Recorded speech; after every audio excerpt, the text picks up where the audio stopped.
All right, welcome back to the 98% podcast where data meets revenue. I'm your host, Andrew Davis, SVP of Marketing here at TextUs. On the show, we talk about exactly what drives performance across marketing, sales, the go-to-market motion, not theory, not vanity metrics, real execution. Today's topic is one that every marketing leader, RevOps, marketing operations, content strategist, you name it, in the go-to-market space is actively wrestling with and probably has been for some time. Should your best content that you create be gated or completely open? This is the great gated versus ungated debate. Do you protect your best work behind a form or drive lead capture? Or do you go fully open, maximize reach, build trust, and let the pipeline flow as it should? Now, before we get into this episode, I just want to say this up front, you guys. This was one of those conversations that kind of recalibrates what you think about content. I was joined with Kiara Carniewski, a content marketer by trade who spent a lot of time in house and at agencies working with clients on this very issue. And I didn't just debate gated versus ungated with her. We unpacked what actually drives trust, how buyers are really consuming content today, and what it looks like into the future, and where most marketing teams are quietly getting some things wrong. If you're a marketer or a revenue leader who's still relying on gated forms, downloads, and have given up on ungated content altogether, this episode is going to challenge you in a very good way. Let's get into it.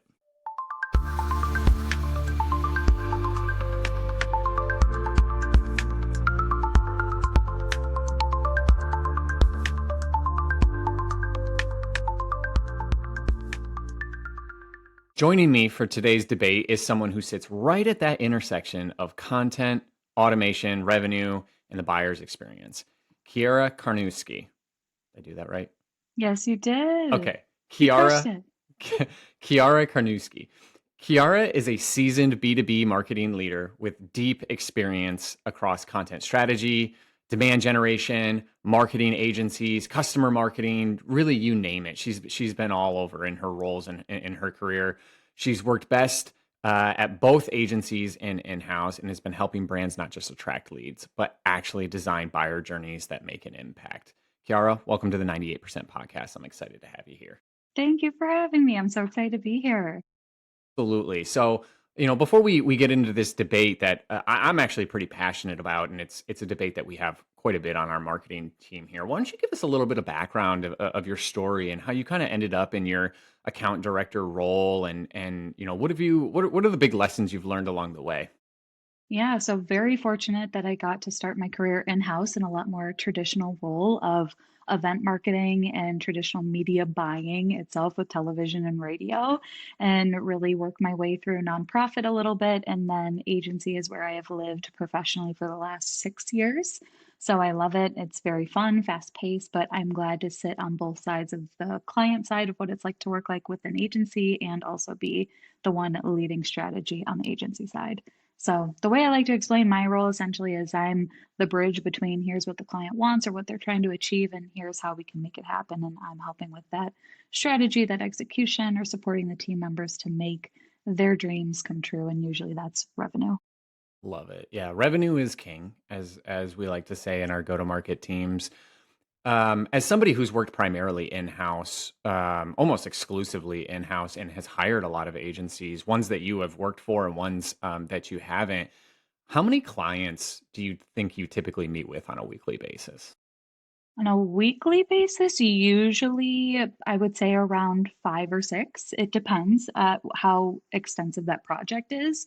So if they're coming on for something smaller, like just general HubSpot onboarding, that's a pretty quick and easy engagement. But where I thrive professionally is then that relationship building piece to then help with the upsell so that they stay a client long after they get acquainted with HubSpot.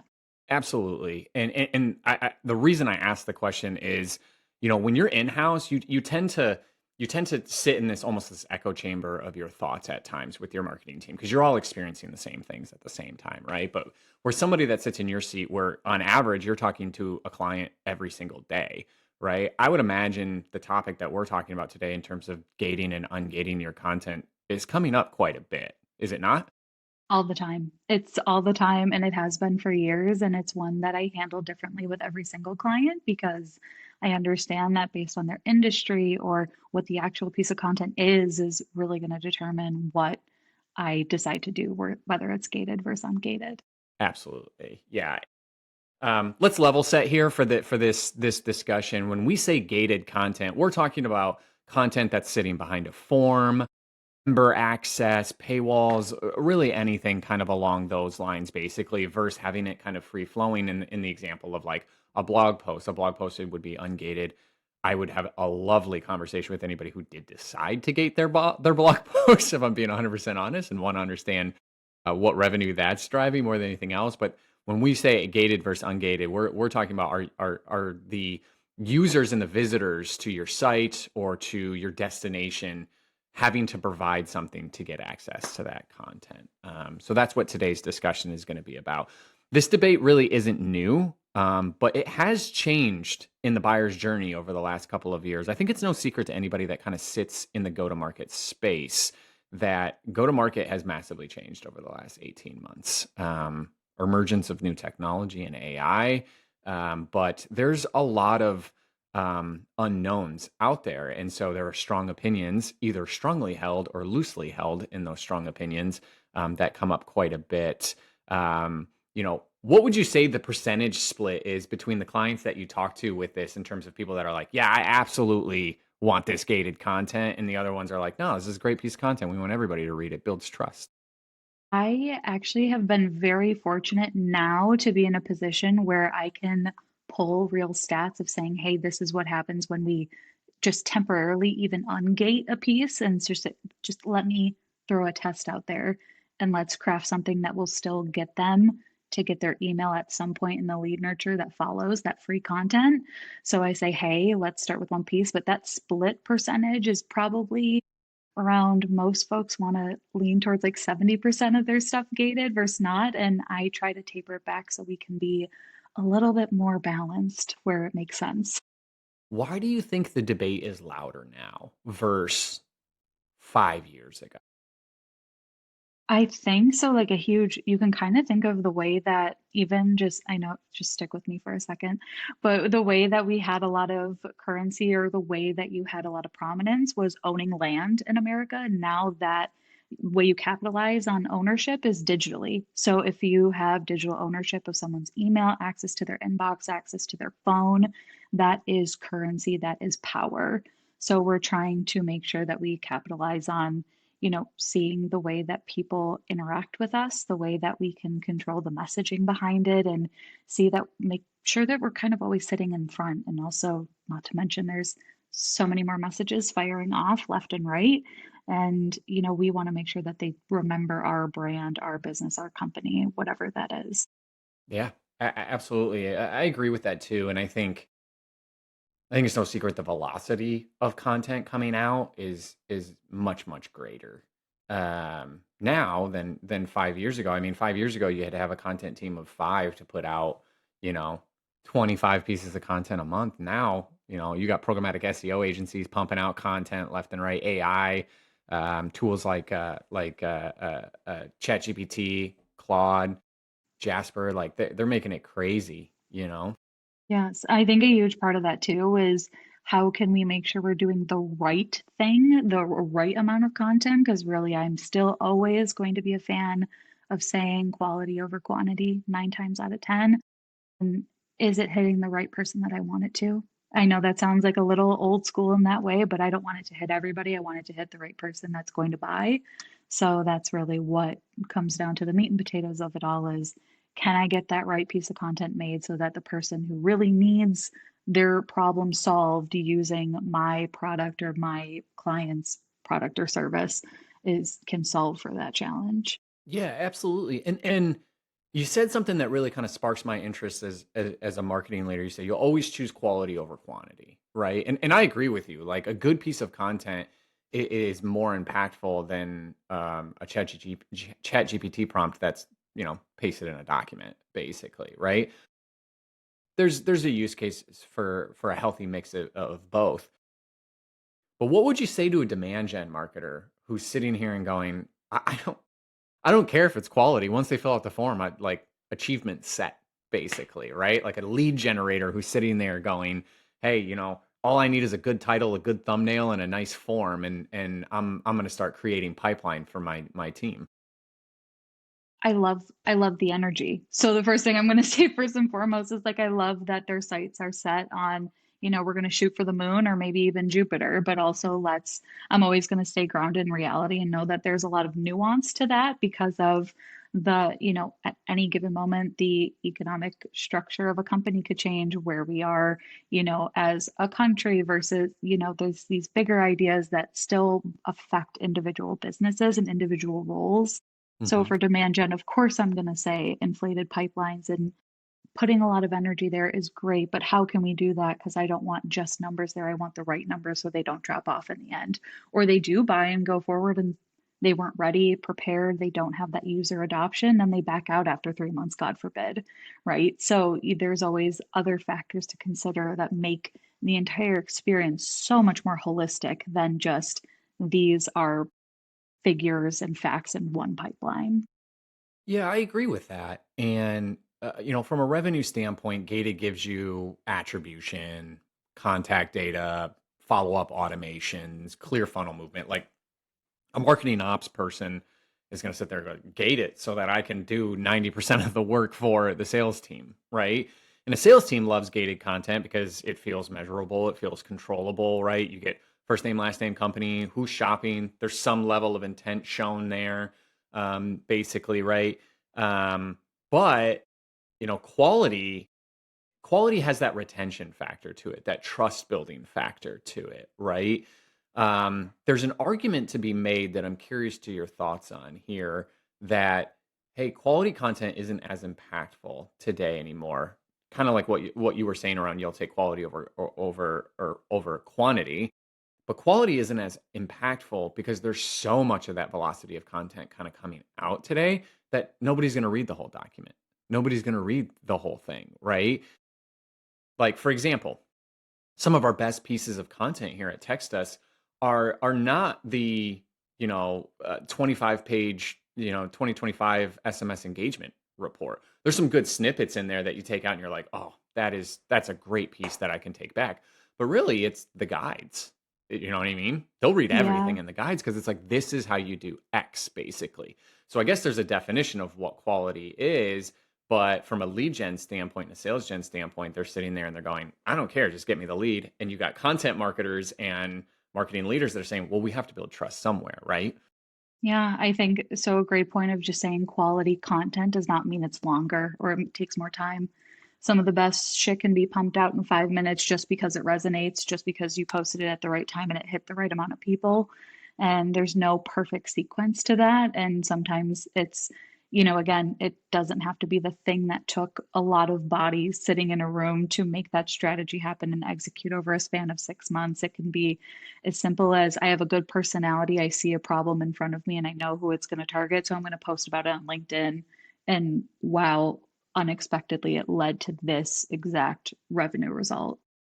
Yeah, absolutely. And it's so funny you bring up LinkedIn. I was just talking to a team yesterday about content specific. And listen, I'm going to be honest, inside baseball here for everybody. Andrew's not a reader. I'm, I'm not a big SVP of marketing that just reads countless reports and like just tries to understand the market. What I do is I try to get a pulse on what's happening in go to market, what's happening in B2B SaaS, what's happening at marketing agencies by like what's on LinkedIn. What are Yeah. content creators saying on LinkedIn? What are the workflow diagrams that they're creating that they feel are making an impact or the pain that they're experiencing, right? Yes, LinkedIn can be a little over inundated with some people that post something with a cliffhanger and you've got to read more and it's a long story. Like myself included, I've done a couple of those as well. But I can tell you, I learn more on LinkedIn when I scroll in the morning while my kids are eating breakfast. Terrible habit. Don't do that. But I learn more on that than anything that I've downloaded from a really reputable demand brand or something along those lines. That's, you know, the longer form content like you've talked about. I've pulled snippets and stuff, Mm. but I learn a lot on LinkedIn content simply by somebody going, you know what, that's a really good idea. I'm going to post that on LinkedIn. 9 times out of 10, I think a huge part of that too is you're identifying a face to it. It's coming from a person, it's not coming from a brand.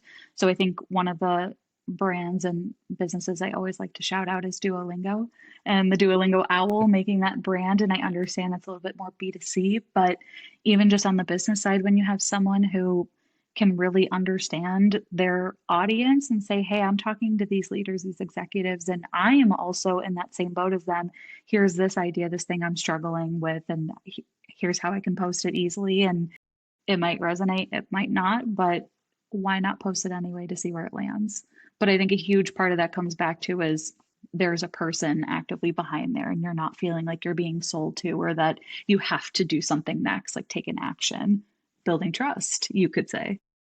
You know, I came up in demand. I built my career as a demand gen marketer more than anything else. I tell people that all the time. I was focused on leads versus focusing on brand more than anything else, right? And as I've moved into the leadership space over the last couple of years, as a demand marketer, I used to roll my eyes at trust. I used to be like, Mm, no, let the salesperson build trust, right? Like, let me get the lead and hand it off to the salesperson and let them build the experience and create the experience for this person. I'm just trying to create lead magnets here and create pipeline for my team, right? As I've moved into this leadership roles over the last couple of positions that I've been in, I've learned that if you build trust before it ever even gets to sales, holy cow, is that huge a way difference. easier process? Yes. Yeah. Cause my biggest thing too is like, yeah, you're having that pipeline built up for your sales team, but how ready were they? And also, what's that sales cycle look like? So, another thing on the sales enablement side, which is, fundamentally a piece of marketing that I feel like goes a little bit more unnoticed than it should, is how can I also make sales life easier by giving them resources to say, hey, we're closing deals on an average of 90 days. Let's shorten that to 60 to 30. So not only are we getting the most qualified folks, we're also making their job easier by answering all these questions that the prepped lead is already going to have because we know it, we've listened, we've cared. So I still see it as the end goal is sure the sale, the retention, but let's make that back from the first time they visit the site to a loyal, dedicated, customer. Yep. I always say a lot. We built a new website as an organization, and we launched it in July of this year. And I said a lot that your website is your curb appeal, just like your house, right? It's the first thing that people see. It's the first thing that they kind of experience, and first impressions go a very long way, basically, right? Um, I'll be honest. If I go to a website and maybe this is picky, but if there's like misspellings or broken links or anything along those lines, I immediately am like, what's their attention to detail? Like, what's that going to be like in an experience, right? And so, content on the website, content as downloadable content, content as LinkedIn content, like it builds trust, and just putting a little bit more detail into it is really really important to kind of help accelerate that sales cycle. There are data points out there. I forget what they are, so I don't want to quote them, but it's like a prospect when they engage with your brand makes a decision in like the first 30 seconds of whether or not they trust you or not, basically, as a I brand. believe that. I'm butchering the data point there, but it was like a shocking number. I Yeah, wish I remember from where it was from. But it was a couple of months ago that I was reading it and it was like, dang, really? Really? Like, it's I don't even do that crazy. with people. You know what I mean? Let alone brands. I feel like you do get an initial gut like instinct. Do you not? Like with Oh people, yeah. I'm like, this feels good. Or I'm like, there's something off here. I Yeah, gotta there's put something up more of like, shady going I on gotta here. put the wall up a little bit here. But yeah, no, that I believe with 100% because you also don't want to make more work for them. There's people, look, being a human, hard enough. Also, Right. being a human's really freaking hard in 2025. So now adding the concept of they have to know what they want. So they already know that they have a challenge. How can they solve for it? They have to do this research. They want to buy on their own time. Why would you make their website or something that can help them make you feel like the trusted brand that they can go to just one step harder by not having a working button or a CTA that just don't do that. Don't be that person. Totally fair. I should change Mm. my behaviors quite a bit, honestly, if I'm being honest. It's a fair point. I'll take that as a nice takeaway for you. Yes. There are certain types of content, really deep research, even commissioned research at some point, right? Like if for the listeners out there that don't know, Yeah, there's research done by marketers who write this content, but there's also commissioned research where they'll go out to a provider and work with them to collect the data so that they can create accurate insights off of that. That costs money. That's an investment from a marketing department. That's an investment from a go-to-market team. Benchmark reports, proprietary insights, anything along those lines. And there's a sense of like protecting value there or protecting return on investment where I could totally see a CEO's case or a CMO's case going, no, no, no, no, no, no. I spent $1,000 on commissioning this report. Absolutely. We are going to get leads out of this. Absolutely, we're going to gate this. This depending on what side of the coin that you are on this debate, like how would you approach that conversation with either a client or a CEO or a C-level executive that's like, no, Kiara, we spent way too much money on this to just hope that we build trust. Yeah, I hear that pain point 1,000% because obviously the money and the investment that's already been made is astronomical and always every dollar counts in that respect. But I will always say that giving value will equate to receiving value back. So in this case, value, I'm saying if we're giving out some of that money that we invested in the report and giving little nuggets of that wisdom for free in other forms of content, maybe it's not the whole report, maybe it's a snippet of video, it's just something in a text message, it's something small to say, hey, did you know that we have this information? Does this resonate with you? LinkedIn would probably be the best platform for that because it gets a lot of shock factor and with stats like this. So maybe it's free and they're just perusing information while their kids are eating breakfast and they find value and trust from you just sharing those initial nuggets of wisdom and eventually it does lead to them wanting to actually fill to get the rest of that info. And one thing I will always say, and I have told CEO after CEO of different businesses is if someone really wants it, they're going to put in their information. The person who wants it will fill it out no matter what. You don't have to worry about those people. What we're going to be talking about here are the folks on the fence who probably are really qualified and they're not 100% sure yet if they're going to actually choose you. And really, it's what's that currency exchange for them to give you their information. So, That's a great point. That's a really, really good point because I said this when we were building our website and putting forms on our website. We have a script, a clear out script on it that says, no, I'm not accepting anything that's like free mail accounts or anything along those lines. And the immediate response to that was our conversion rate will go down. I'm like, well, who cares? They're not real leads, right? yes, If they're serious enough about buying our product, they're gonna fill the form. It's yes. gonna happen. They're gonna put their work email in. They're gonna put a text-enabled phone number in. And if they're not, do we really want our sales team chasing Gmails? Do we really want, right? Right. Like You it's don't. No, that's yeah. not worth it. So I always say you never, even when something is gated, there is going to be a percentage of those folks who are going to do it immediately and you don't even have to question it. And the sales should be stoked about those people. And same with the leadership. And now what we want to do is how can we get net new folks that may have only heard of us once and passing over here and there, maybe they don't know us at all. How can we kind of build that trust, get our brand in front of them, that loyalty piece to say, hey, we're here, we can solve issues, we care about your day-to-day struggles as a human, and how that translates to us solving your problem with whatever we provide you. Agree. Where do you see people getting it wrong? Where do you see teams that are just missing the mark when it comes to content, whether it's gated or ungated?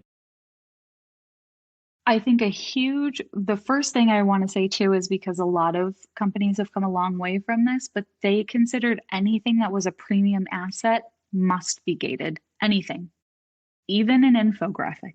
I'm not kidding. This was a real conversation. This was something I very would never real. fill a form out for an infographic. This was real. I have proof. I have receipts on this that I could tell you about. So they came in and just said, but this is time, energy, and money that was spent for y'all to create, to develop, to get the information of, and that one piece. And I'm just like, but think of how we can transform this into something else. This is just as simple as, and again, now we're talking about an example from 2 or 3 years ago. Think of how easy it is to make an infographic for free using Canva or all the other different platforms. Throw a prompt into ChatGPT, you can spit out something really amazing within an hour. If that's really the concern, is the time and money wasted. But one is thinking that any asset considered or labeled premium must be gated, or giving less attention to their blog because they think it's only going to generate maybe the impressions rather than lead to a customer journey path or an experience to get them to eventually buy because it's free and visible. Yeah, I agree. And I'm going to go on a soapbox here for a second because what you said was something that was really really important, is people giving up on their blog because it's just impressions, or it's just traffic, right? It's not going to convert anything. If you're doing go to market correctly, you're still generating intent and interest. And if you have the proper tools in place, which used to be super expensive a long time ago, and now they're not so expensive anymore, whether it's intent signals or whether it's website insights, and whatever it is, you drive somebody to your blog. That's a good piece of content. Not only are they getting the reference from probably their AI prompt tool, whether it's ChatGPT or Claude or whoever, right? Not only are they getting that and it's linking over, and the AI overviews are picking up on that basically, but if you have the tools in place, you know who that account is, Yes. right? And so you're not cold calling anymore. You're near bound warm calling.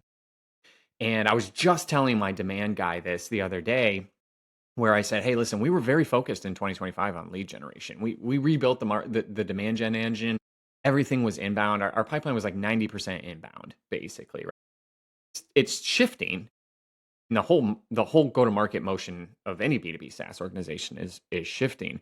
But I told him, I said the important thing to think about is we have the tools in place to where driving impressions and driving clicks and driving traffic to high intent pages is a good thing, because we know how to automate the motions and we know how to automate the outreach to get them to move through the funnel. And eventually that click will become a lead eventually, right?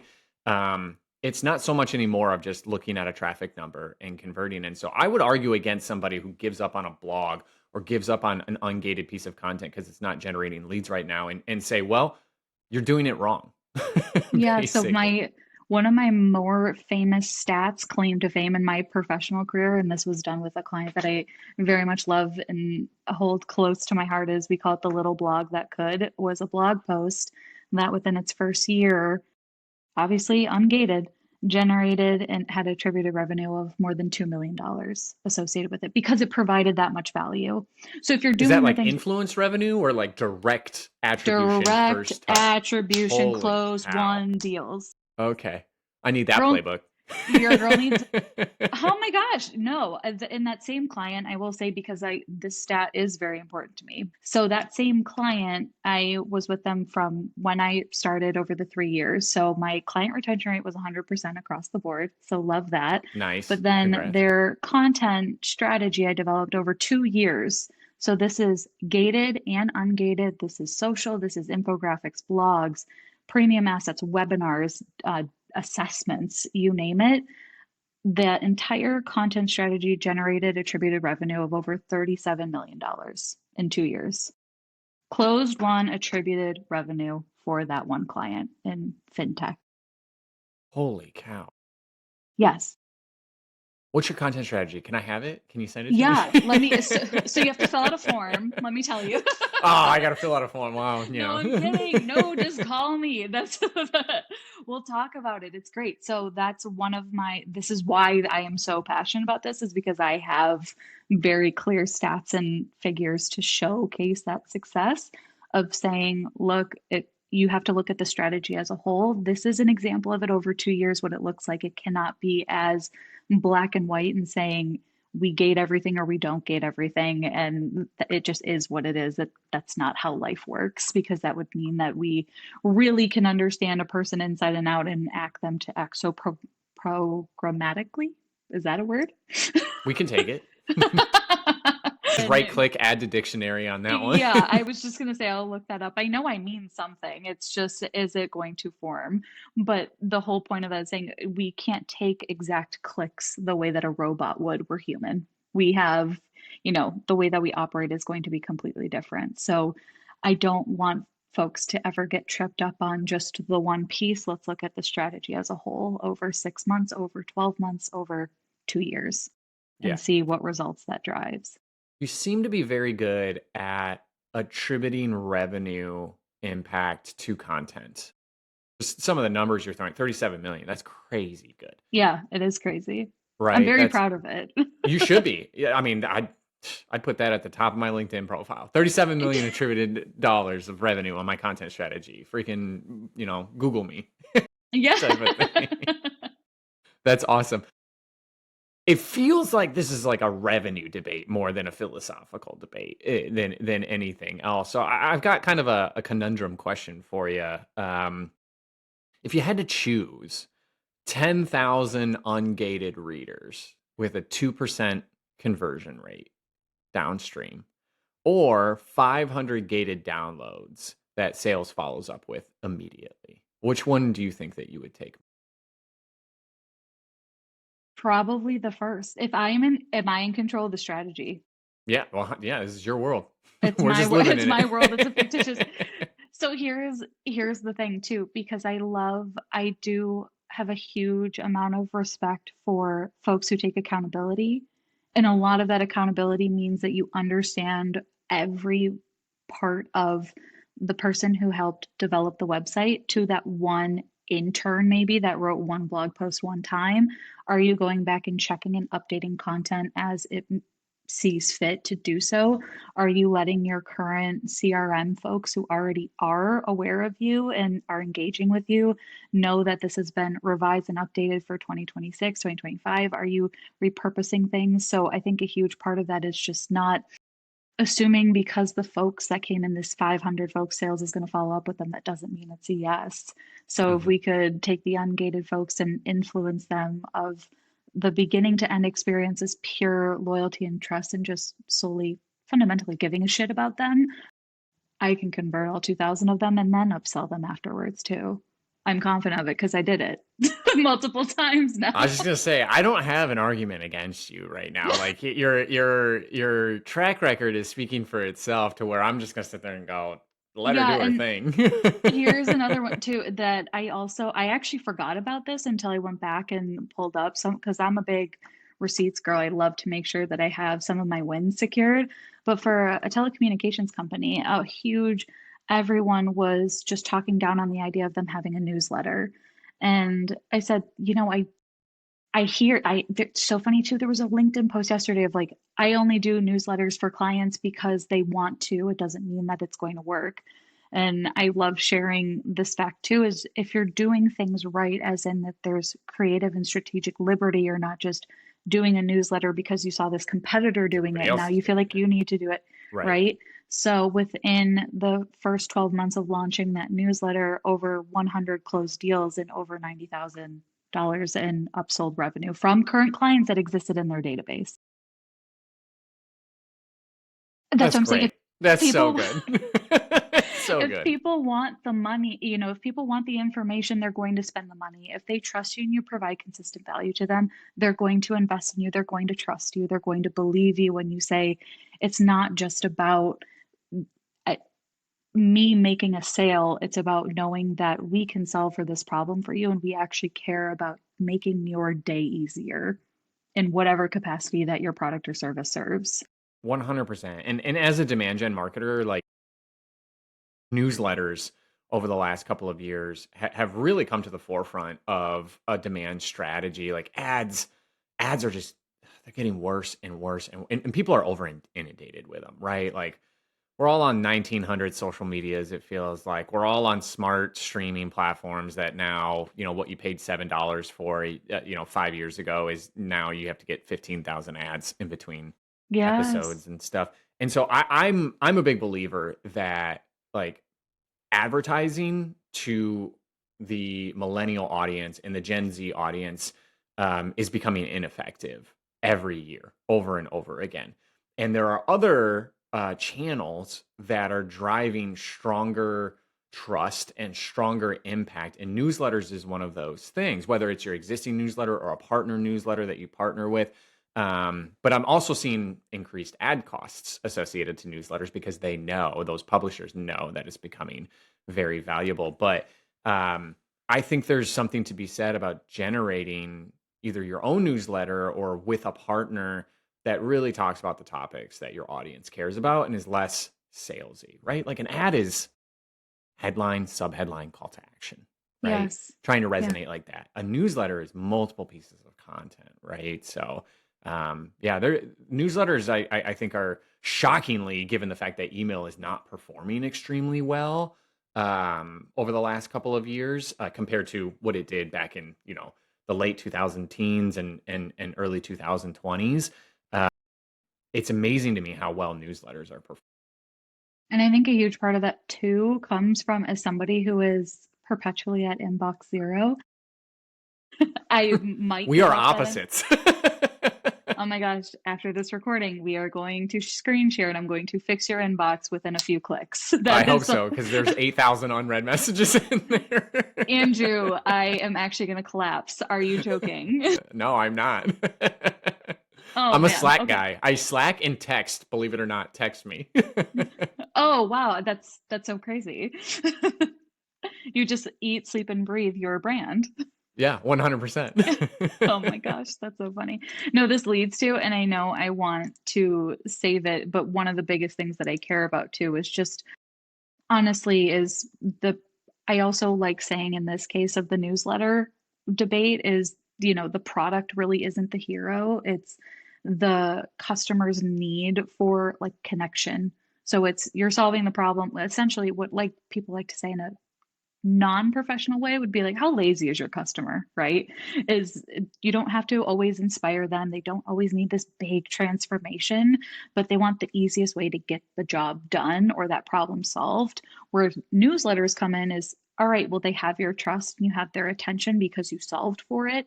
Now they want to see the personality and the person behind the curtain because they connect and resonate with you.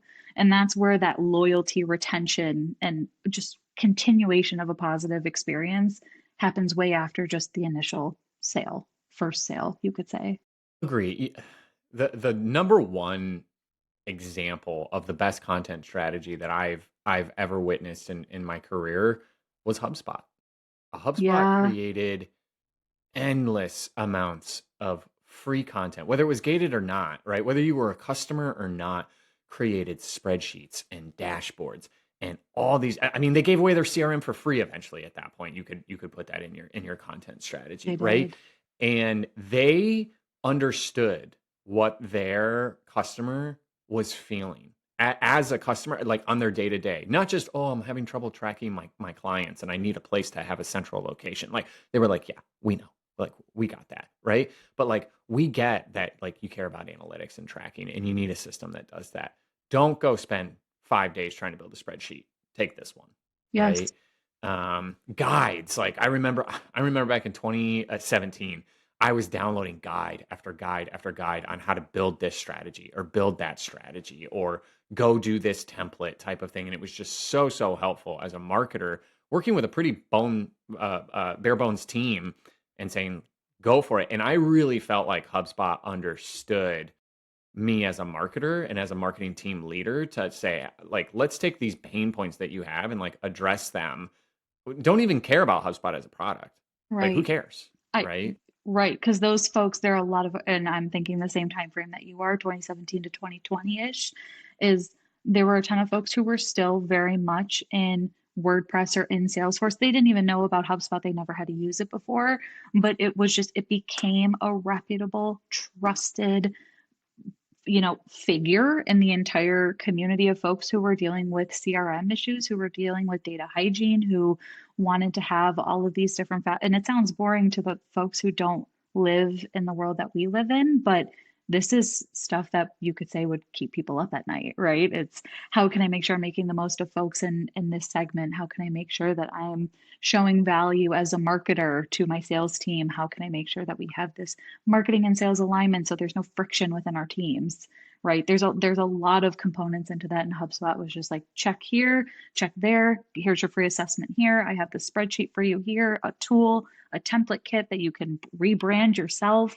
They were pumping content that delivered value, and so many folks now, if we're fast forwarding to end of 2025, they're in HubSpot now. Yep. And they're power users of Yeah, HubSpot as well. it's Like, they'll never switch. They'll never change, it feels like, right? right. Um, I think the thing that HubSpot during that time gave me more than anything else was I knew what we wanted to do.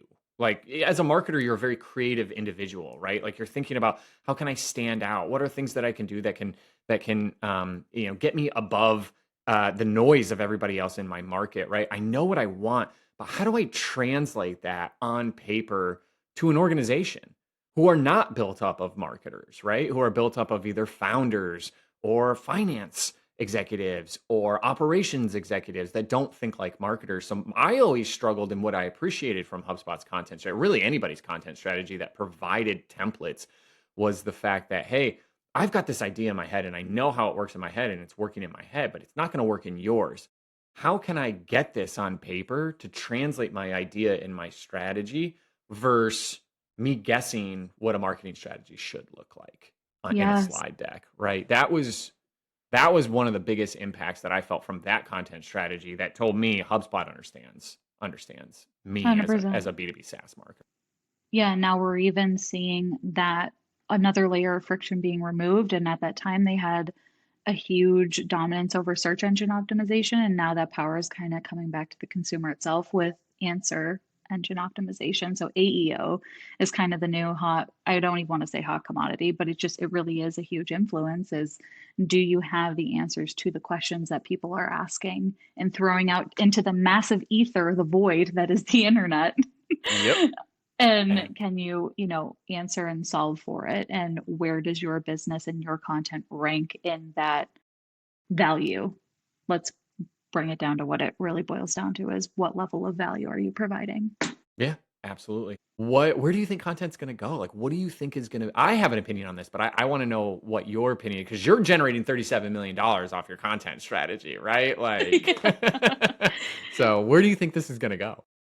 I hope that it leads to content that is fundamentally a little bit more digestible. I think we've made leaps and bounds compared to even the last 7 years, but I hope people realize that we don't need to be super extravagant and have a 50-page report to make it something valuable. I think I kind of like touched on that a little bit earlier, but I hope people still continue the trajectory of bite-sized, digestible content that is really hitting on value, answering the questions will remain at the forefront. And also, I hope that content strategy really resonates more on a less polished. I love the direction of like unhinged content from brands like Wendy. Hello, have you ever seen the social media folks at Wendy's? Hats Gosh, off to yeah, they're like them. my favorite. They're Yes. unhinged. They Yes. roast you. Duolingo. I love it. Yes. Yes. Roast your brand. But if you go on any platform now, it is all of the companies that are, they're taking that stance of showing their personality. They're more than just a brand, and we have to look this way and be buttoned up and professional because that's how we should be perceived. No, people, the whole entire game has changed, and people like working with people, and that's what marketing should really be centered on is if you think marketing is not about people, you shouldn't be in marketing. And I hope content really leads that aspect of humanness, more hmm humanness to content strategy. I think that goes right in line with where I thought it was going to go. Is my bold prediction of the next couple of years is that people are going to get so bored of AI technology, and like, because AI is in everything, right? It's in every tool that you're using now, and it's great for productivity. Trust me, that won't go away. But I feel Right. like there's this pendulum swing of like use AI for everything, and now people are going to start wondering like, was this content written by AI or not? And so I think it's going to be less about brand content and more about human touch, human author content. Where I think you'll start seeing blog posts that are like, "Hey, this blog post was 90% written by human touch, and 10% tweaked by AI." Versus this blog post was written 90% by AI and 10% by human touch. Hey, we're a human first organization, meaning like when you call and you get through our support prompt, you're going to talk to a human, right? You're going to be sold to by a human. We're a human first organization. And I think people are going to start valuing that more than anything else. Very similar to like back in 2010 when people were starting to use like calling trees, right? And it was Yes. like trying to solve people's problems. And then they just started promoting after that. They just started, oh, you want to talk to a person. Like they would literally use that on commercials. Like you call us, you will talk to a person, basically. Yes. I think something very similar is going to happen with content specific to how AI has accelerated it, which is great. But I think people don't like being sold to or talked to by somebody who doesn't have a pulse just like them, right? Completely agree. That comes to the one thing I know your signature sign off question too, which is I've been trying to hold it and not accidentally say it because it's something that I Go really for think is going to help it. it. Do you need to set me up and let people know what I the actual question is? No, I don't. Go for it. No. So my hot take always is that the real competitive advantage is personality. A tool, a tactic, it can be replicated, it can be copied, it can be prompted for ChatGPT, but you can't fake having a personality and giving a shit about people. That's something I've prided myself on pre, AI taking over all of the things. And I think it has stuck with me really well throughout whether I've been in-house, nonprofit, agency, any client that I've ever worked with is she's a human. She really cares about people and it shows and she has a personality and it's just fun. Like I want to make work fun, right? At the end of the day, I'll say on any call at least 8 to 10 times a week. You can talk to anyone who's ever known me. We are not saving lives doing this work, thank God. We are not saving lives here. Let's make it fun while we're here at least. Absolutely. I totally agree with that. Never take yourself too seriously, right? Like we're B2B marketers. Yes. Right. Right. Yes. We're not saving lives. We're not on the medevac helicopter or anything along those No, lines. Like, no, and thank goodness because I don't. yeah, I don't I'm think I glad could that do there are that. folks who are doing those things, but no, this is not open heart surgery. Right. This is not. Absolutely. No one's life is going to be at the cost of me changing my email subject line for a client. Absolutely. So we'll do the cliche end here, basically, of like, hey, what should we do? Gated or ungated content? Sounds like our answer is depends, basically. Mm, Micro pieces of content seem like they're going to be dominating the space in the future. Length doesn't necessarily mean quality, right? AI is good, but it shouldn't be everything, basically. And create a personality to your content. We always say brand voice, right, and everything. So yeah, like there's pros and cons to both of them, but I think it depends. it does depend 1,000%, but I will say that there is this phrase I heard back, and this is like dating myself of my major being in journalism, my master's being in marketing, but all news is local. So it always starts somewhere on a local level. There's local, regional, national news, global, that sort of thing. My concept of content I would argue, actually lean towards ungated because there's something that can pull them in. It can be something on one of the social media platforms. It could be a video. It could be a reference that was mentioned and you're linked to in another article for that on page SEO, right? And those backlinks can come in out of the ether and help you. But it's really how can you keep their interest, gauge them, and how can you make sure that that trust feels at the center of every piece that you're creating and putting out there? 100%. And I will take your advice and stick to the ungated simply because you have the track record to show it more than anything else. I mean, you blew me away with those numbers. I'm not going to lie. Those are some great numbers. You should be proud I of those. I am. Yes, yeah, and it came from caring about people. That's awesome. Love it. Kiara, you absolutely crushed it. Thanks for joining us on today's podcast. That wraps up episode 2 of the 98% podcast. If this episode helped you rethink how content fits into your funnel, share it with a teammate, a boss, a founder, really anybody in the go-to-market motion, anybody really in your organization that may be interested in growing their business more than anything else. If you're enjoying the show, subscribe, follow, leave a review. It genuinely helps us find more operators to help grow their business more than anything else. Kiara, thanks again for joining us. Was really enjoying this. We should do this again. We should. I would love to come back. Awesome. We'll see you all next time on the 98% podcast.